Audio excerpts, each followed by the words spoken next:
Hello, Super Saiyan God. The epic transformation that we all love so much is pretty much ruined. As it stands now, Super Saiyan Blue killed Super Saiyan God.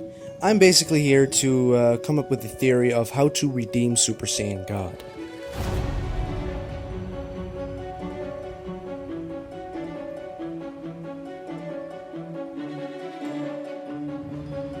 So, the epic transformation, it all started when Beerus fought Goku and Goku did the ritual, and really it was anticlimactic. People didn't really expect that type of look for Goku. People didn't expect this. And they were expecting Super Saiyan God. Oh wow, that must be like some super buff, bulky form. Well, no. No, not at all, really. It's Goku with red hair and red eyes, in his base form. A little bit leaner, with a fiery aura. Now, I really like the look of this Goku. It just looks super Toriyama-esque. It looks really pretty. It's just very pleasing. And just look at these Tournament of Power shots from Super Saiyan God. Now, that transformation looks way doper than Super Saiyan Blue. Super Saiyan Blue is just Super Saiyan with blue hair. It's absolutely a bad design. It's a really bad design. I actually did a video on it, on why Super Saiyan Blue was actually a pretty bad design. Yeah, it was just too much too soon. But anyway, how can Super Saiyan God be redeemed? Now, my theory is this. If we want to redeem Super Saiyan God, we have to destroy Blue. You just have to. You just can't make it function in both ways. Super Saiyan God has to be rewritten in a way that Super Saiyan Blue becomes obsolete. Super Saiyan Blue is just a quick power-up transformation. Just because Goku and Vegeta are Saiyans, they have that ability to transform and to get stronger faster.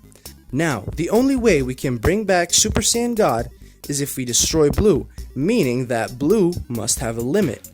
Blue, Super Saiyan Blue, even Mastered Super Saiyan Blue, like in the manga, should have a limit. And Super Saiyan God should not have a limit. Because of the leaner look, the form should have more stamina, and this was actually hinted at in the manga. Matter of fact, this was confirmed in the manga, where they switched between just normal God and Super Saiyan Blue to do the actual damage. But there it is again, Blue taking the spotlight. Anyway, Super Saiyan God has way more potential. Now, I mean, Super Saiyan God Super Saiyan is just a cool little neat trick, pretty much kind of like how Trunks went Super Saiyan Grade 3 in the Cell arc. But that was an ineffective transformation. Even though it was powerful, gods like Beerus and Whis, these deity figures, they should basically say to Goku and Vegeta that their Super Saiyan transformations have a lot of advantages, but also a lot of disadvantages, because same thing with Super Saiyan 3, not every transformation is good, and very highly functional, basically giving Super Saiyan Blue a sort of cap to it, or where it runs out of juice faster, or where it reaches a sort of power limit where you cannot really get any stronger, should be a good inclusion. Also, I think if I were to write Dragon Ball Super, this is how I would redeem Super Saiyan God. Super Saiyan God can only, and I mean only, be redeemed if it becomes more powerful. If it basically becomes just as powerful as Blue, if not more powerful. Because Super Saiyan God utilizes a lot of divine techniques, a lot of more godly techniques. If you see Goku fight, he has moves like the God Bind, which you really didn't see that with Super Saiyan Blue. Super Saiyan Blue was just literally a Super Saiyan with blue hair. It's completely an idiotic concept. At least God had like some difference to it with the leaner look and more like divine techniques. Like Goku was actually fighting like a higher being. And that's awesome, that's cool, that's why we love Super Saiyan God. It was mystical, it was mysterious, yet so simple looking, and yet Goku was still so recognizable.